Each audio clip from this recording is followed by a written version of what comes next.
প্ৰতিটো শব্দত, প্ৰতিটো উশাহত, প্ৰতিটো সপোনত বিচাৰি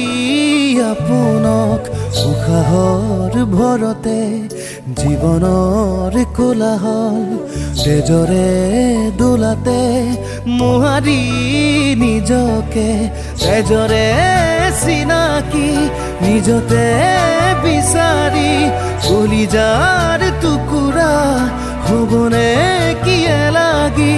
নিজতে নিজৰ কাহিনী প্ৰতিটো শব্দত, প্ৰতিটো উশাহত, প্ৰতিটো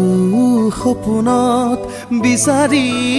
আপোনাক উশাহৰ ভৰতে জীৱনৰ কোলাহল তেজৰে দোলাতে মোহাৰি নিজকে তেজৰে চিনাকি নিজতে বিচাৰি কলিজাৰ টুকুৰা হ'বনে কিয়ে লাগি